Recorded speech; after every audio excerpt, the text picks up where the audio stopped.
سورہ زمر میں اللہ تعالیٰ فرماتا ہے قیامت کے دن کا منظر، کیسے قیامت قائم ہوگی۔ وَنُفِخَ فِي الصُّورِ فَصَعِقَ مَنْ فِي السَّمَاوَاتِ وَمَنْ فِي الْأَرْضِ إِلَّا مَنْ شَاءَ اللَّهُ، سور پھونکی جائے گی۔ ہوگا کہ ایک وقت آئے گا اس کا جب دنیا اینڈ ہونے والی، ختم ہونے والی ہے۔ سائنس بھی آج اس بات کو تسلیم کر رہا ہے کہ یہ جو سولار سسٹم ہے اس کی ایک عمر ہے، اس کی ایک ایج ہے، اس کے بعد یہ ختم ہونے کے قریب آئے گا۔ تارے اپنی اپنی عمر مکمل کر کے بلیک ہولز میں جا رہے ہیں۔ گیلیکسی کے اندر جو سٹارز ہیں ان کی عمر ایک لیمیٹڈ عمر بتائی جا رہی ہے، اس میں سورج کی بھی عمر ہے، چاند کی بھی عمر بتائی جا رہی ہے۔ یہ سائنس کی باتیں ہیں، لیکن اللہ نے قرآن میں فرمایا چاند اور سورج یہ ٹکرا دیے جائیں گے، تارے ایک دوسرے سے سب ٹکرا دیے جائیں گے۔ اذا الشمس کورت واذا النجوم انکدرت، 30ویں پارے میں اللہ تعالیٰ نے اس میں فرمایا جب سورج کو یعنی ٹکرا دیا جائے گا اور ستارے آپس میں ٹکرا دیے جائیں گے اور سورج کالا ہو جائے گا، یعنی کچھ نہ کے برابر رہ جائے گا قیامت کے قریب۔ وَإِذَا الْجِبَالُ سُيِّرَتْ، اور پہاڑ جو ہے نا اڑا دیے جائیں گے اور سمندروں میں آگ لگا دی جائے گی، زمین پوری ختم کر دی جائے گی۔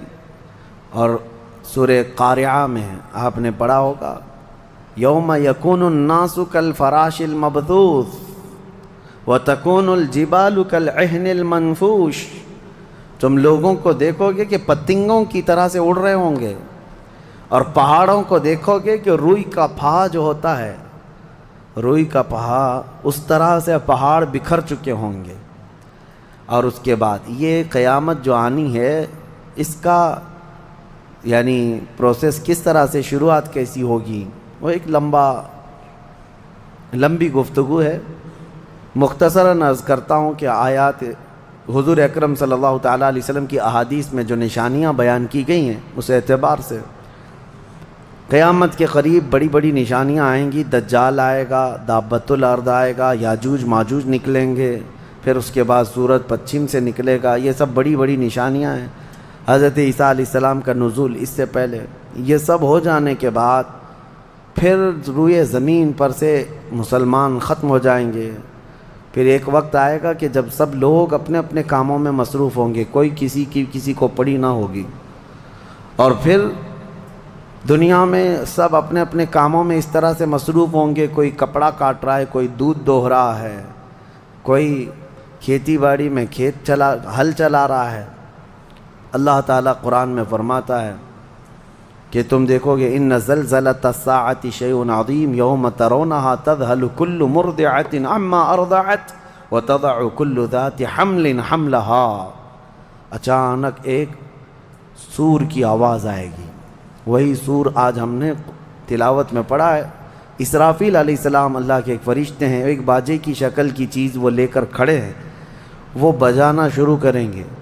شروع میں دھیمی دھیمی آواز آئے گی اور یہ آواز بڑھتی چلی جائے گی یہاں تک کہ یہ آواز اتنی سخت ہو جائے گی کہ جو جہاں تھا وہیں کھڑا رہ جائے گا۔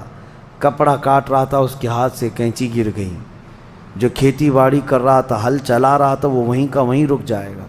دودھ دوہنے والا اس کا ہاتھ ویسے ہی رہ جائے گا، یہاں تک کہ حاملہ عورتوں کے پیٹ سے بچہ نکل کر گر جائے گا، جو عورتیں حمل سے ہوں گی۔ اور اس کے بعد پھر ایسی غشی، پھر سب پر موت طاری ہوگی اور زلزلے آئیں گے اور پوری زمین کو ہلا کر کے ختم کر دیا جائے گا۔ یہ قیامت ہے، یہ قیامت ہے۔ سور پھونکنے پر سارے انسان جتنے روئے زمین پر ہیں سب کے سب ختم ہو جائیں گے۔ اس کے بعد اللہ تعالیٰ فرماتا ہے ثم نفخ فیہ اخری، پھر دوسری بار سور پھونکنے کا حکم ہوگا۔ لیکن کیسے؟ سور جب حضرت اسرافیل علیہ السلام پھونکیں گے، پہلے انسانوں کی موت، پھر یہاں پر جتنی مخلوقات ہیں، جنات ہیں، جانور ہیں، سب کی موت، چرند پرند تو چھوڑے، نباتات، یہ پیڑ پودوں میں کی جان ختم۔ چاند سورج کو جب ختم کر دیا گیا تو پھر کوئی چیز ہی نہیں، ستارے، چاند، سورج سب بلکہ اللہ تعالیٰ کے جتنے ملائکہ ہیں، جبرائیل امین علیہ السلام سے لے کر دوسرے ایک فرشتے تک، سارے ملائکہ کو بھی موت آئے گی، سب موت کے شکار ہوں گے، اور سارے جب انتقال کر جائیں گے تو پھر بچتا کون ہے؟ صرف حضرت اسرافیل علیہ السلام، جنہوں نے سور پھونکا۔ اب ان کو سور پھونکنے کا حکم جو تھا وہ کہا جائے گا روک دو اب۔ پھر اللہ تعالی حضرت اسرافیل علیہ السلام کو بھی موت طاری کرے گا، اور روح نکالنے والا فرشتہ کون ہے؟ ملک الموت اسرائیل علیہ السلام۔ اب تک یہ سب کی روح نکال چکے ہوں گے، اور پھر اللہ تعالیٰ اسرائیل علیہ السلام کی بھی روح نکال دے گا۔ اسرائیل جو سب کی روح نکالتے ہیں، ان کو بھی موت ہے، ان کو بھی موت ہے۔ اور پھر ہم نے پڑھا کل شیء ہالک الا وجہہ، ہر شے فنا ہو جائے گی سوائے رب العالمین کے۔ کل من علیہا فان ویبقى وجہ ربک ذو الجلال والاکرام، جو کچھ بھی ہے سب فنا ہو جائے گا، تمہارے رب کی ذات صرف باقی رہے گی، کوئی نہیں باقی رہے گا۔ پھر جب مولا کی مرضی ہوگی، رب تبارک و تعالیٰ دوبارہ اسرافیل علیہ السلام کو اٹھائے گا۔ اسرافیل علیہ السلام دوبارہ اٹھیں گے، اور پھر ان سے کہا جائے گا دوبارہ سور پھونکو، پھر سے پھونکو۔ اب جب دوبارہ حضرت اسرافیل علیہ السلام سور پھونکیں گے تو یہ زندگی کا سور ہے۔ پہلے والا یہ نفخہ اولا اس کو کہتے ہیں، وہ موت کا تھا، اور نفخہ ثانیہ حیات کا ہے، زندگی کا ہے۔ اب رب تعالیٰ نے جو وعدہ فرمایا تھا کہ ہم تمہیں موت کے بعد دوبارہ اٹھائیں گے، یہ وعدہ اس وقت پورا ہوگا۔ اب دوسرے مرتبہ جب سور پھونکنا شروع کرتے ہیں اسرافیل علیہ السلام، کتنے انسان آئے گئے، آدم علیہ السلام سے لے کر قیامت تک، سب وہ زمینوں میں جہاں کہیں ہوں گے، کسی کو جلا کر ختم کر دیا گیا ہو، کسی کو جانور کھا گیا ہو، کسی کو پانی میں ختم کر دیا ہو، کسی بھی طرح سے، لیکن مولا تعالیٰ سب کو اٹھانے والا ہے۔ لیکن فرمایا حدیث پاک میں ہے کہ یہ دوسری سور پھونکنے کے بعد سب سے پہلے روئے زمین پر جو اٹھیں گے وہ محمد الرسول اللہ کی ذات۔ میرے آقا صلی اللہ تعالیٰ علیہ وسلم فرماتے ہیں میں اپنی قبر سے اٹھوں گا سب سے پہلے، اور محشر کے میدان کی طرف جو حضور جائیں گے تو فرماتے ہیں حضور صلی اللہ علیہ وسلم اٹھیں گے، ان کے بعد ابو بکر صدیق، ان کے بعد عمر فاروق رضی اللہ تعالیٰ عنہ، پھر ساری کائنات کو اللہ اٹھائے گا۔ اور جب رسول کریم صلی اللہ تعالیٰ علیہ وسلم فرماتے ہیں میں میدان قیامت میں اس حال میں آؤں گا کہ میرا ایک ہاتھ ابو بکر کے کندھے پر ہوگا، دوسرا عمر ابن خطاب کے کندھے پر ہوگا۔ یقیناً وہ اس دن کے دولہا ہے، قیامت کا منظر ہے جب رسول کریم صلی اللہ تعالیٰ علیہ وسلم تشریف لائیں گے۔ اور اس کے بعد رب تعالیٰ نے فرمایا، سورہ زمر میں 2 آیتیں آئی ہیں، وَسِيقَ الَّذِينَ كَفَرُوا إِلَى جَهَنَّمَ زُمَرًا، اب جو کفار تھے ان سب کو کھینچ کر کے لایا جائے گا میدان قیامت میں۔ پہلے تو میں آپ کو بتا دوں پوری تفصیلات قیامت کے میدان میں، اس کے بعد ان آیتوں کی تفسیر پر آتا ہوں۔ پھر جب سب کو اٹھا دیا گیا تو ایک زمین ہوگی، اب وہ زمین کہاں ہوگی وہ اللہ بہتر جانتا ہے کس جگہ، کیونکہ یہ زمین ہے ہی نہیں، یہ آسمان ہے ہی نہیں، تو پھر اس وقت بنے گا کیا یہ اللہ ہی بہتر جانے۔ کہاں بنے گا، کس طرح بنے گا، اس میں ہم نہ سوچ سکتے ہیں نہ مثال دے سکتے ہیں۔ اب آپ مجھے بتاؤ، یہ جو زمین جس پہ آپ بیٹھے ہیں یہ ختم ہونے والی، کیا رہے گا نیچے؟ آسمان جو دکھ رہا ہے یہ بھی ختم ہونے والا ہے، پھر کیا رہے گا اوپر ہمیں نہیں معلوم۔ لیکن اللہ کریم ایک زمین بنائے گا جس کے متعلق کہا گیا وہ تانبے اور پیتل سے بنی ہوئی ہوگی، یہ مٹی والی زمین نہیں۔ اور پھر اس کے بعد سورج کو پھر دوبارہ زندہ کیا جائے گا، اور سورج کو سب کے سروں پر لا کر کھڑا کر دیا جائے گا۔ اب وہ زمین اور جس میں سارے انسانوں کو جمع کر دیا گیا ہے، آپ اندازہ کریں وہ زمین میں نہ کوئی عمارت ہوگی نہ درخت ہوگا، وہ بالکل فلیٹ زمین ہے، صرف میدان ہی میدان ہے۔ ایسا نہیں ہے کہ یہاں پر کوئی میدان اور تھوڑی دور کے بعد کوئی عمارت دکھے گی یا کوئی درخت دکھے گا یا کوئی پہاڑ، نہیں، کچھ نہیں، صرف سیدھی زمین۔ اسی لیے کہ وہاں تم 500 سال بھی اس میدان میں بھاگتے رہو گے تو سائے کے لیے ایک پتا بھی نہیں ملے گا، ایک پتا بھی نہیں، کہاں سایہ حاصل کر سکو۔ لیکن کچھ خوش نصیبوں کے لیے اللہ نے فرمایا کہ عرش کا سایہ انہیں اللہ عطا فرمائے گا۔ وہ کون لوگ ہیں؟ ان میں کئی لوگ ہیں، جس میں سے ایک ہی میں بتاتا ہوں، رجل تعلق قلبہ بالمساجد، وہ ایسا آدمی جس کا دل مسجدوں میں لگا ہوا ہے، قیامت کے دن اسے اللہ عرش کا سایہ عطا فرمائے گا۔ آپ کی نماز ہو گئی، بیٹھے کیوں ہیں؟ نماز ہو گئی، نماز کے بعد چلے جانا چاہیے، لیکن تمہارا دل مسجد میں لگا ہوا ہے۔ انہی لوگوں کی فضیلت میں ہے جب قیامت کے دن کوئی سایہ نہ ہوگا، ان لوگوں کے لیے اللہ عرش کا سایہ عطا کرے گا۔ اب یہ جو سارے لوگ جمع ہوں گے، کسی کو کچھ پتہ نہیں کہ ہونا کیا ہے، کسی کو نہیں پتہ کہ کیا ہونا ہے، نفسا نفسی کا عالم ہے اور سب ایک دوسرے کو تک رہے ہیں۔ اب یہی مسئلہ ہے کہ سارے لوگ وہاں پہ، کفار بھی ہوں گے، مشرکین بھی ہوں گے، جتنی امتیں پہلے آئی تھی وہ بھی ہیں، انبیاء بھی ہیں، اولیاء بھی ہیں، صلحاء بھی ہیں، صحابہ بھی ہیں، علماء بھی ہیں، سب ہیں، لیکن کسی کو کچھ سوچتا نہیں کہ کیا کیا جائے۔ یہی بے خبری سے پوری مخلوق جو ہے انبیاء کے پاس جاتی ہے۔ انبیاء میں سب سے پہلے ابو البشر سیدنا آدم علیہ السلام سے کہتے ہیں سارے لوگ، آپ تو ہم سب کے باپ ہیں، ہمارے لیے اللہ کی بارگاہ میں سفارش کریں کہ کچھ ہمارے متعلق کیا حکم ہے وہ پتہ چل جائے، ہمیں کہاں جانا ہے، جنت میں یا دوزخ میں، یہ ابھی پتہ چل جائے، حساب بھی نہیں شروع ہو رہا ہے۔ تو آدم علیہ السلام نے فرمایا، وہ فرمائیں گے کہ اے لوگو جاؤ، اس لیے کہ مجھے ڈر ہے اللہ کریم کی بارگاہ میں نے جنت میں وہ ممنوع شجر کا جو پھل کھا لیا تھا، مجھے آج بھی اس کا احساس ہے کہ کہیں رب تبارک و تعالیٰ مجھے اس پر عتاب نہ فرما دے، جاؤ کسی اور کے پاس۔ جتنے نبیوں کے پاس یہ قوم جاتی تھی، وہ انبیاء کرام یہ کہتے آج ہمیں خوف ہے اللہ کریم کی بارگاہ میں، وہ قہار ہے، وہ جبار ہے۔ اور میں نے آج ایک آیت یہ بھی پڑھی ہے سورہ مومن میں، اللہ نے فرمایا لمن الملک اليوم، اس دن یہ آواز آئے گی، آج کی بادشاہت کس کی ہے، آج کی بادشاہت کس کی ہے؟ پھر اللہ خود فرمائے گا للہ الواحد القہار، ایک قہر کرنے والے خدا کی آج بادشاہت ہے۔ اس دن صرف اس کی سلطنت ہوگی، صرف اس کی حکومت ہے۔ انبیاء، ملائکہ سب ڈرے ہوئے ہیں، پتہ نہیں برسوں یہ قوم گھومتی رہے گی مخلوق۔ عیسیٰ علیہ السلام فرمائیں گے کہ اے لوگو جاؤ محمد الرسول اللہ کے پاس، آج وہ تمہاری سنیں گے اور اللہ ان کی سنے گا۔ پوری مخلوق جب نبی کریم صلی اللہ علیہ وسلم کے پاس آتی ہے تو نبی پاک صلی اللہ تعالیٰ علیہ وسلم فرماتے ہیں ہاں میں اسی کے انتظار میں ہوں۔ پھر حضور صلی اللہ علیہ وسلم سجدے میں گرتے ہیں اور اللہ کو منانے لگتے ہیں کہ مولا ہے تو تیرے بندے، تو حساب تو شروع فرما۔ اس کو کہتے ہیں شفاعت کبریٰ۔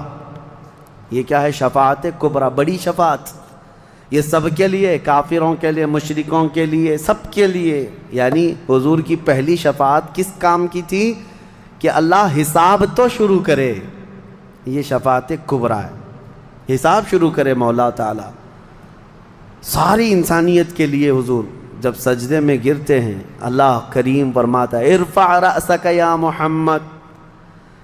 حضور نے یہ فرمایا ہے کہ اس دن میں سجدے میں ایسی ثنا اور ایسی حمد بیان کروں گا اللہ کی جو آج تک کسی نے نہیں بیان کی ہوگی، اور اسی دن مجھے اللہ وہ تلقین بھی فرمائے گا۔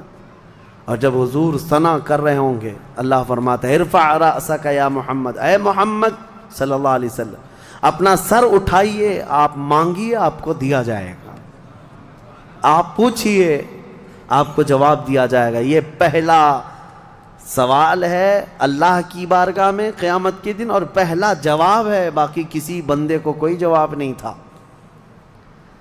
اللہ کی بارگاہ میں حضور نے جب یہ عرض کیا تو رب تعالیٰ فرماتا ہے ملائکہ کو جس کی ڈیوٹی تھی، جس کا کام تھا کہ میدان قیامت میں میزان عمل لگا دیا جائے، حساب و کتاب ہوں، سب کے نام اعمال ان کے ہاتھوں میں دیے جائیں، سب کو پڑھنے کا حکم دیا جائے. اب حساب کا آرڈر آ گیا، حکم آ گیا، تو لوگ تھوڑی راحت کی سانس لیتے ہیں کہ چلو حساب شروع ہونے والا ہے. لیکن ابھی اتنا آسان نہیں ہے، اتنا آسان نہیں. اب فرشتے لا رہے ہیں سب کے اعمال نامے. لوگوں کو ایسا لگتا ہے اعمال نامہ یہ 4 پنے کا ہوگا. ہاں، جیسے ایگزام پیپر میں فل شیٹ A4 سائز کی شیٹ لے کر کے بیٹھتے ہیں. قرآن میں تو اللہ تعالیٰ نے فرمایا کہ جب نامہ اعمال فرشتے لے کر کے آئیں گے تو کتنے ہوں گے پتہ ہے؟ تمہاری نظر جہاں تک جاتی ہوگی وہاں تک صرف کتابیں تمہاری ہوں گی، صرف تمہاری کتابیں فرشتے لاد کر کے لا رہے ہوں گے. اس میں سب لکھا ہوگا، زندگی میں جتنی مرتبہ باتیں کیا تھا، جو کچھ بھی کیا تھا، سب ڈیٹیل ہوگا. اور ہر آدمی وہاں پکار کر کے کیا کہتا ہے؟ ما لہذا الکتاب لا یغادر صغیرۃ ولا کبیرۃ الا احصاها. اے اللہ تو کیسی کتاب بنا دیا، اس میں چھوٹی چیز بھی نہیں چھوڑی گئی، بڑی چیز بھی نہیں چھوڑی گئی، سب لکھ دیا گیا ہے. اور پھر لا کر کے تھما دیا جائے گا. یہ پہلی علامت ہے کہ جس کے سیدھے ہاتھ میں اس کے نامہ اعمال پکڑا دیے جائیں گے، فرمایا گیا اس کے لیے وہیں سے ہلکا پن ہے، بشارت ہے کہ آسانی ہوگی. اور جس کے بائیں ہاتھ میں فرشتوں نے پکڑا دیا تو سمجھ لو کہ اب لمبا اس کا وقت جانے والا ہے، حساب سخت ہونے والا ہے. یہ تو صرف پڑھ کے سنانا ہے اور اس کے بعد پھر پکڑ ہوگی کسی کام پر. یہ تو نے کیوں کیا تھا، اس کی وجہ بتا. یہ تو نے کیوں کھایا تھا، اس کی وجہ بتا. اس کے ساتھ ایسا کیوں کیا تھا، اس کا سبب بتا. صرف پڑھ کر کے سنانا نہیں ہے، جو کیا تھا اس کی وجہ بتانا ہے. اور جب وجہ کچھ نہ ہوگی، حکم آ جائے گا کہ انہیں اوندھے منہ کھینچ کر کے دوزخ کی طرف لے جائیں. یہ قیامت کے دن ہو رہا ہے. اب یہاں پر ایک دوسری شفاعت ہے میرے آقا صلی اللہ علیہ وسلم. اب یہ جو شفاعت ہے یہ خاص امت محمدیہ کے لیے. ایک شفاعت حضور نے فرمائی سارے انسانوں کا حساب شروع ہو جائے. جب حساب شروع ہو گیا تو حضور صلی اللہ تعالیٰ علیہ وسلم پھر سجدہ کرتے ہیں اللہ کی بارگاہ میں. اللہ فرماتا ہے محبوب سر اٹھائیں، پوچھیں، آپ کو دیا جائے گا. حضور عرض کرتے ہیں مولا میری امت کی بخشش آسان فرما دے، میری امت کا حساب آسان فرما دے. اب حضور کو اختیار دیا جائے گا.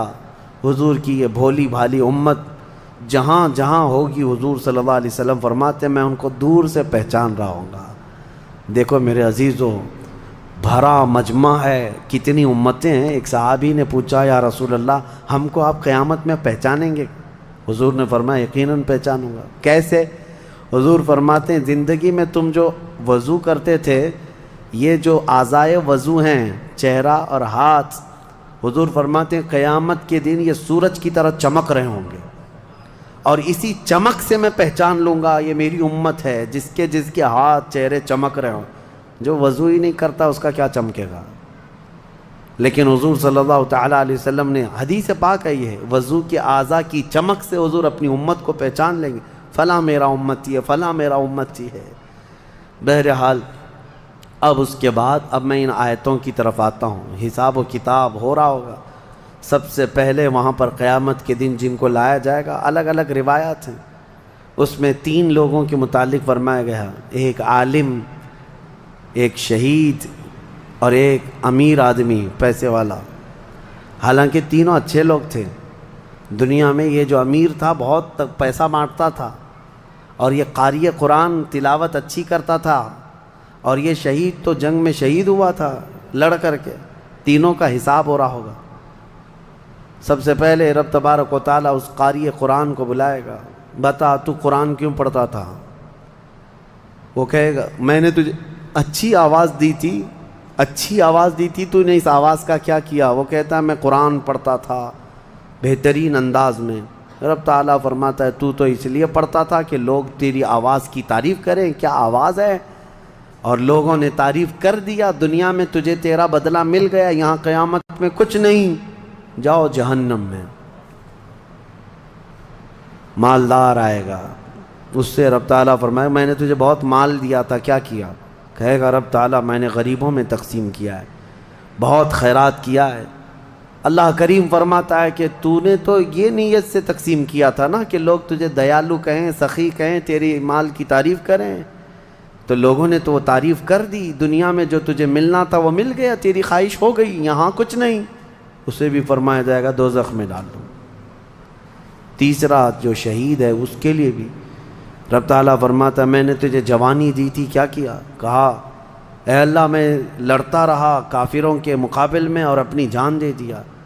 فرماتا ہے رب تعالیٰ کہ تو یہ سوچتا تھا نا کہ لوگ تیری بہادری کی تعریف کریں، لوگ تجھے بطل جلیل کہیں، مجاہد کہیں، تو یہ لوگوں کی تعریف سننے کے لیے کرتا رہا۔ اگر تیری یہی خواہش تھی اور لوگوں نے تیری تعریف دنیا میں بہت کر دی، اب یہاں تیرا کچھ نہیں ہے، اسے بھی دوزخ میں بھیج دیا جائے۔ یہ ریاکاری ہے۔ یہ پہلا حساب جن لوگوں کا ہونے والا ہے، یہ 3 لوگوں کے بارے میں حدیث پاک میں ہے۔ پھر میرے آقا صلی اللہ علیہ وسلم فرماتے ہیں قیامت کے میدان سے اس وقت تک کوئی پیر ہٹا نہیں سکتا جب تک اللہ 5 سوالات نہ کر لے۔ ان میں سے پہلا سوال یہی ہے کہ اللہ فرمائے گا میں نے تجھے جوانی دی تھی، تو نے کہاں خرچہ کیا؟ یہ ہر ایک کو بتانا پڑے گا، ہر ایک کو بتانا پڑے گا۔ اب آپ اپنی اپنی تیاری کر لو کہ کہاں کہاں خرچہ کیا، اللہ کو مجھے بتانا ہے۔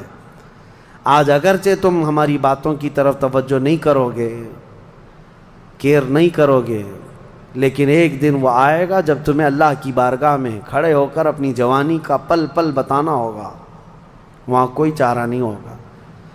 وہی اب آیت کریمہ ہے وَسِيقَ الَّذِينَ كَفَرُوا إِلَى جَهَنَّمَ زُمَرًا حَتَّى إِذَا جَاءُوهَا فُتِحَتْ أَبْوَابُهَا وَقَالَ لَهُمْ خَزَنَتُهَا، کافروں کی جماعت کو فرشتے کھینچتے ہوئے دوزخ کی طرف لائیں گے۔ دوزخ کیسی ہوگی میں انشاءاللہ العزیز اس کو عرض کروں گا آخری میں، رمضان کے اخیر میں، کیونکہ یہ جو عشرہ گزر رہا ہے یہ جہنم سے آزادی کا عشرہ ہے۔ کاش اللہ ہمارا نام بھی آزاد ہونے والوں میں شامل فرمائے کہ جہنم سے آزاد ہونے والوں میں ہمارا نام شامل ہو گیا تو پھر قسمت ہی قسمت ہے۔ جب لایا جائے گا دوزخ کے کنارے جماعت کی جماعتیں آ رہی ہوں گی، جماعت یہاں پر اللہ نے فرمایا زمرہ یعنی بہت کثیر تعداد میں جماعت کو کھینچ کر کے لایا جائے گا۔ پھر دوزخ کے دروازے کھول دیے جائیں گے، فتحت ابوابها، دروازے کھول دیے جائیں۔ وقال لهم خزنتها، اور جو دربان ہے دوزخ کے دروازے پر حضرت مالک، وہ فرشتے ہیں، بڑے سخت قسم کے فرشتے ہیں، وہ ان سے پوچھیں گے، جو جماعت دوزخ میں ڈالے جانے کے لیے لائی جا رہی ہوگی ان کو پہلے پوچھیں گے الم یأتکم رسل منکم یتلون علیکم آیات ربکم وینذرونکم لقاء یومکم ھذا، اے لوگو کیا تمہارے پاس اللہ کا کوئی رسول نہیں آیا تھا؟ کیا تمہیں اللہ کی آیتیں پڑھ کر کے کسی نے نہیں سنایا تھا؟ یا آج کے دن کے بارے میں تمہیں کسی نے ڈرایا نہیں تھا کہ قیامت آنے والی ہے؟ یہ دوزخ کا فرشتہ لوگوں سے پوچھے گا۔ قرآن میں اللہ فرماتا ہے تو لوگ کیا کہیں گے؟ قالوا بلا ولکن حقت کلمۃ العذاب، وہ کہیں گے ہاں کیوں نہیں آئے تو تھے لیکن ہم جھٹلا دیے تھے، نبیوں کے پیچھے نہیں چلے، قیامت کے دن پر یقین نہیں رکھے، اور عذاب ہمارے اوپر واجب ہو گیا، ہم جا رہے ہیں۔ قیل ادخلوا ابواب جہنم خالدین فیہا، ان سے کہا جائے گا ادخلوا ابواب جہنم، داخل ہو جاؤ جہنم کے دروازوں میں، خالدین فیہا، ہمیشہ تم رہو گے یہاں پر۔ یہ کافروں کے لیے ایسی آواز آئے گی کہ وہ چیخ مارتے ہوئے دوزخ میں کود رہے ہوں گے۔ فَبِئْسَ مَثْوَى الْمُتَكَبِّرِينَ، اللہ فرماتا ہے کیا ہی بری جگہ ہے، کیا ہی برا ٹھکانہ ہے یہ گھمنڈ کرنے والوں کا، زمین پہ اترانے والوں کا جو اللہ کو نہیں مانتے تھے۔ اب سنیے 1000 سال تک دوزخ میں جلتے کڑتے رہیں گے، پکارتے رہیں گے اے مالک اے مالک اے مالک اے مالک۔ کون؟ جو دربان دوزخ ہے، دربان ہے دوزخ کے دروازے کا، وہ 1000 سال کے بعد سن کر کے پوچھیں گے کیا بات ہے تمہاری، کیا چاہتے ہو؟ کفار و مشرکین کہیں گے کہ ہماری بات کرا دے اللہ سے، ہماری بات کرا دے اللہ سے کہ کچھ ہم پر بھی رحم ہو جائے۔ حضرت مالک کہتے ہیں خدائے قہار ہے غضب پر، خدا قہار ہے غضب پر۔ اللہ کریم کی بارگاہ میں بات کرنے کی بڑے بڑے فرشتوں کی ہمت نہیں ہے، کہیں گے ابھی نہیں میں بات کرا پاؤں گا، پھر وہ 1000 سال اور عذاب میں جلتے رہیں گے، چیختے رہیں گے۔ دوسرے 1000 سال کے بعد حضرت مالک پوچھیں گے کیا بات ہے؟ جہنمی کہیں گے کہ اے مالک تو ہماری بات کرا دے اللہ سے۔ آپ کی بار حضرت مالک کہتے میں ہمت کرتا ہوں، اللہ قدیر و جبار کی بارگاہ میں عرض کرتے مولا جتنے بھی دوزخ میں جا چکے وہ تجھے فریاد کر رہے ہیں، وہ تجھ سے بات کرنا چاہتے ہیں۔ اب رب تعالیٰ کی طرف سے جواب آتا ہے حضرت مالک کو، اے مالک ان دوزخیوں سے کہہ دو کہ آج کے بعد رب تبارک و تعالیٰ نہ ان کی طرف نظر فرمائے گا نہ کلام کرے گا۔ لا یکلمہم اللہ یوم القیامت ولا ینظر الیہم، ان کی طرف رب تعالیٰ دیکھنا بھی نہیں چاہتا۔ وہ قدیر و جبار خدا جب دنیا میں ہر دن بلا رہا تھا آجا میرے بندے میرے پاس، آجا میرے بندے میری طرف آجا، ففروا الی اللہ، اللہ کی طرف دوڑ پڑ، نہیں سنتا تھا، ایک دن بھی نہیں سنا۔ اور جہنم میں جانے کے بعد پکار رہا ہے، رب تعالیٰ فرماتا ہے اب اللہ ان کی طرف دیکھنا بھی نہیں چاہتا۔ حضرت مالک جب یہ پیغام سنا دیتے ہیں اللہ کا، جہنم میں ایسی چیخ نکلتی ہے جہنمیوں کی کہ پورا جہنم ہلنے لگ جاتا ہے، کانپنے لگ جاتا ہے ان جہنمیوں کی چیخ سے کہ اب ان کو کہہ دیا جاتا ہے خالدین فیہا، اب تم ہمیشہ ہمیشہ کے لیے رہو گے یہاں پر۔ اسی لیے میرے عزیزو کفر سے ڈرو، کفر سے ڈرو۔ گناہ کرنے کے بعد معافی ہے لیکن کفر کی معافی نہیں۔ اسی لیے اولیاء امت ڈرا کرتے تھے کہ کہیں موت سے پہلے ایمان چلا گیا، کفر پر موت ہو گئی تو کیا ہوگا؟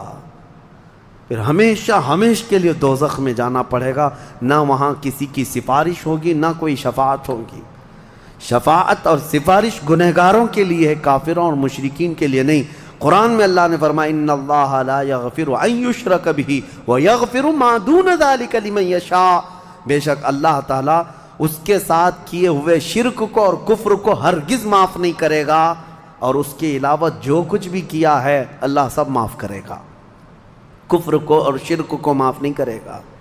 اب سنیے دوسری آیت ہے وَسِيقَ الَّذِينَ اتَّقَوْا رَبَّهُمْ إِلَى الْجَنَّةِ زُمَرًا، اس میدان قیامت میں کچھ وہ جماعتیں بھی ہیں جو دنیا میں تقوی حاصل کر چکی تھی، فرمان خدا پر چلتی تھیں، ان کی نمازیں ٹھیک تھی، اللہ سے ڈرتے تھے، اپنی راتیں وہ رو رو کر گزارتے تھے، مولا کو پکارتے تھے۔ وہاں قیامت کے دن اللہ اللہ ان کے حال یہ ہیں کہ ان کا استقبال ہو رہا ہوگا، فرشتے ان کو سجا کر کے لا رہے ہوں گے، اور وہ بھی جماعت جماعت کے ساتھ جا رہے ہوں گے جنت کی طرف۔ تو جیسی وہ پہنچیں گے فتحت ابوابہا، قرآن میں ہے 7 دروازے جنت کے ان کے لیے کھول دیے جائیں گے۔ یہ پرہیزگار لوگ ہیں، یہ تقوی والے لوگ ہیں۔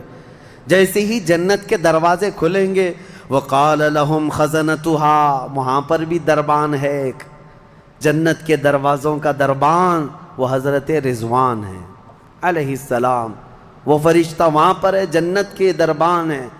جیسے ہی یہ جماعتیں قریب پہنچیں گی دروازوں کے، کیا کہے گا دربان جنت؟ وقال لهم خزنتها سلام علیکم طبتم، مبارک ہو اللہ کی سلامتی ہو تم کو۔ یہ جو ہم سلام کرتے ہیں نا السلام علیکم، یہ جنتی سلام ہے۔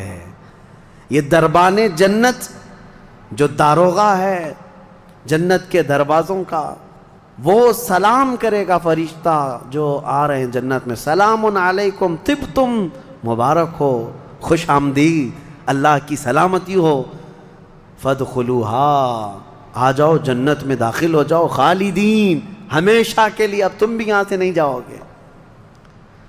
اب ہمارے اس چھوٹی سی زندگی میں بتاؤ میرے عزیزوں، اب اندر جیسے ہی جنتی داخل ہوتے ہیں کیسے، سب سے پہلی نعمت کیا ملتی ہے جنت میں؟ اللہ اکبر، آپ کے لیے اور ہمارے لیے سیب ملے گا، انگور ملے گا، گوشت ملے گا، کھانے کے لیے کیا ملے گا؟ میرے عزیزو، سب نعمتیں اپنی جگہ پر، لیکن فرمایا گیا جنتی جیسے ہی جنت میں پہلا قدم رکھتا ہے محمد الرسول اللہ کھڑے ہوں گے، میرے آقا صلی اللہ تعالیٰ علیہ وسلم ہوں گے اپنے امتیوں کے استقبال کے لیے۔ اس سے بڑی نعمت کیا ہے میرے عزیز؟ جنت میں داخل ہو جانے کے بعد اب سورہ واقعہ جب آپ پڑھیں گے تو جنت کا اس میں تذکرہ ہے۔ اللہ نے فرمایا ثلۃ من الاولین وقلیل من الآخرین علی سرر موضونۃ متکئین علیہا متقابلین۔ وہاں دیوان لگائے ہوں گے، بڑے بڑے محلات ہوں گے جن کی ایک اینٹ سونے کی، ایک اینٹ چاندی کی بنائی ہوگی، پورے زمین پر جو گھاس ہوگی وہ زعفران سے بھی زیادہ ملائم۔ اور اللہ نے کتنی جگہ قرآن میں فرمایا جنات تجری من تحتها الانہار، ایسے باغیچے جن میں نہریں بہہ رہی ہوں گی، اور ایسی نہریں جن کا پانی دودھ کی طرح سفید، شہد سے زیادہ میٹھا اور ٹھنڈا، یہ ٹھنڈے میٹھے پانی کی نہریں جس کو کوثر اور سلسبیل کہا گیا ہے، یہ جنت کے باغیچوں سے ہو کر گزر رہی ہوں گی۔ جنتی جتنے بھی ہوں گے وہاں پر وہ نہروں کے قریب بیٹھے ہوں گے، ان کے چہرے اتنے چمک رہے ہوں گے، وجوہ یومئذ ناظرہ، ایسے چمک رہے ہوں گے، دمک رہے ہوں گے، 14ویں کا چاند ان کے چہروں کے سامنے پھیکا ہوگا۔ یہ جنتیوں کے چہرے ہوں گے، اور وہ اپنے جب جنتی محل میں جائیں گے، ایک محل سامنے ہوگا، دوسرا محل ادھر ہوگا، آمنے سامنے جنتی باتیں کرتے ہوئے بیٹھیں گے۔ یہ قرآن پاک میں اللہ نے فرمایا ان کی خدمت کے لیے غلمان، لڑکے بھی ہوں گے، حوران جنت، وہ جنتیوں کی خدمت کے لیے ان کی بیویاں وہاں پر بنائی جائیں گی، وہ اتنی حسین و جمیل خوبصورت ہیں کہ جنتی کے لیے آج تک نہ ویسی خوبصورتی یا حسن دنیا میں کسی نے سنا ہے نہ دیکھا۔ یہ حوران جنت ہر جنتی کو دی جائیں گی۔ اب اس کے بعد جنت میں پہنچ جانے کے بعد تمہارے لیے کیا نہیں ہوگا؟ ایک طبقہ انبیاء کا ہے، ایک طبقہ جنت میں اولیاء کا ہے، ایک طبقہ شہداء کا ہے، ایک طبقہ صدیقین کا ہے، اور پھر جنتی کے لیے قرآن میں ہے جو وہ خواہش کرے گا فرشتے فوراً اس کے لیے وہ حاضر کریں گے۔ جو چیز کی خواہش کرے گا، جس دن تمہاری وہاں خواہش ہوگی کہ مجھے یہاں غریب نواز کا دربار دیکھنا ہے، جنت میں غوث پاک کہاں ہے وہاں جانا ہے، صحابہ میں خلفائے راشدین کہاں ہیں وہاں جانا ہے، انبیاء اکرام کہاں ہیں، شہداء و صالحین کہاں ہیں وہاں جانا ہے۔ جنتی گھوم رہا ہوگا، اور کیا ہی بہتر ہوگا جنتی جب یہ خواہش کرے گا مجھے محمد الرسول اللہ کے محل میں جانا ہے، وہاں بھی اسے پہنچایا جائے گا۔ وہ ہر ایک بڑے سے بڑے انبیاء، صالحین، شہداء اور رسولان اعظام کے ہاں جاتا رہے گا، آتا رہے گا، جاتا رہے گا، آتا رہے گا۔ جنت کی نعمتیں اس کی ختم نہیں ہوں گی، یہاں تک کہ اللہ کریم فرمائے گا حوران جنت کو یہ میرے وہ بندے ہیں جو صرف میری حمد سنتے تھے دنیا میں، اے حوران جنت تم اپنی میٹھی آواز میں اب میری حمد ان کو یہاں سناؤ۔ 100 سال تک وہ حوران جنت انہیں حمد سناتی رہیں گی۔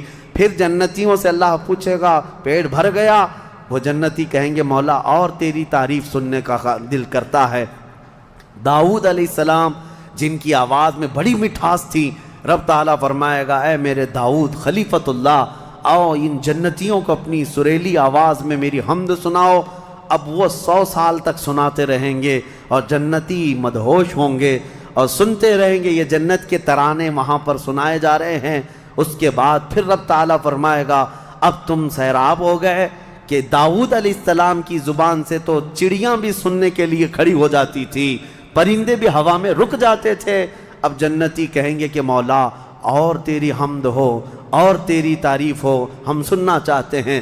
رب تعالیٰ جب فرمائے گا اے فرشتوں حجابات ہٹاؤ، اب میں سناؤں گا اور میرے بندے سنیں گے۔ اب یہ جنت کی سب سے بڑی نعمت وجوہ یومئذ ناظرہ الی ربہا ناظرہ، مولا فرماتا ہے چہرے چمک رہے ہوں گے اس بات کے لیے کہ بغیر حجاب کے وہ اپنے اللہ کو دیکھ رہے ہوں گے۔ اس سے بڑی نعمت جنتی کو کچھ نہیں ہے کہ مولا کریم حجابات ہٹا دے گا، جس کے تم یہاں سجدے کرتے ہو، جس سے تم گڑ گڑا کر مانگتے ہو، وہ مولا جنت میں پردے ہٹا دے گا، اور فرمایا گیا جنت کی سب سے بڑی نعمت دیدار الہی ہے۔ اسی لیے رمضان میں بھی میرے آقا نے فرمایا افطار کرنے والے کو دو خوشیاں دی جائیں گی، کہ جب بندہ افطار کرتا ہے تو اس کے لیے بھی یہ فرمایا گیا ہے کہ جیسے ہی وہ افطار کرتا ہے، ایک تو اس کے پیٹ ٹھنڈے ہونے کی خوشی ہے، گلا تر ہونے کی خوشی ہے، لیکن دوسری خوشی ہر افطار کرنے والے روزے دار کے لیے کہ رحمان فرمائے گا میں نے تیرا محفوظ کر لیا ہے جنت میں، اب تجھے میں اپنا دیدار کراؤں گا۔ روزے داروں کو اللہ کا دیدار ہوگا تو یہ جنتی جنت میں پہنچ جائیں گے، دوزخی دوزخ میں پہنچ جائیں گے۔ میں نے یہ جو 2 آیتیں آئی تھی اس کی تفسیر آپ کے سامنے رکھ دی، فیصلہ تمہارے پاس ہے زندگی کیسی گزارو گے۔ لیکن میرے آقا نے فرمایا جنت کا جو راستہ ہے نا وہ کیسا ہے؟ کانٹوں سے بھرا ہوا ہے یہاں دنیا میں۔ جہنم کا راستہ پھولوں سے سجا ہوا ہے، بہت ٹھنڈا ہے، بہت آرام دہ ہے۔ دوزخ کا راستہ، میں الٹا تو نہیں بول رہا، سیدھا ہی بول رہا ہوں، جہنم کا راستہ پھولوں سے سجا ہوا ہے اور جنت کا راستہ کانٹوں سے بھرا ہوا ہے۔ میرے آقا نے فرمایا یہاں دنیا میں کانٹوں سے بھرا ہوا ہے، لیکن اس پر اگر کوئی چل گیا تو وہ کانٹے ختم ہوتے ہی اس کے لیے جنت کے باغات ہیں۔ اور جو دنیا میں ان پھولوں کے راستے کو چن لیا دوزخ کے، جیسے ہی یہ راستہ ختم ہوگا اس کے بعد صرف آگ ہی آگ ہے، آگ ہی آگ ہے۔ چنو کون سا راستہ، تم یہاں کے پھول چاہتے ہو یا پھر آخرت کے باغیچے، یا یہاں کے کانٹے اور آخرت کی آگ؟ یہ تمہارے ہاتھ میں ہے، کس طرح سے تم اپنی زندگی کو متعین کرتے ہو۔ بس یہ رمضان کی آج پہلی تاکرات ہے، ہو سکتا ہے آج شب قدر ہو، اور اللہ کریم کی بارگاہ میں مانگو کہ اے اللہ ہمیں بن مانگے تو نے اپنے حبیب کی امت میں پیدا کیا ہے، اور ہم تیری بارگاہ میں اب سوال کرتے ہیں مولا تو اپنی جنت سے ہم غریبوں کو محروم نہ فرما۔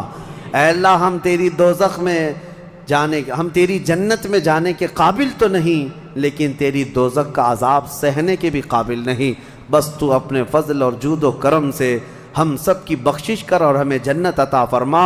الہی لست للفردوس اہلا ولا اقوى على نار الجحیم فاغفر ذنوبی بفضل جودک یا اللہ۔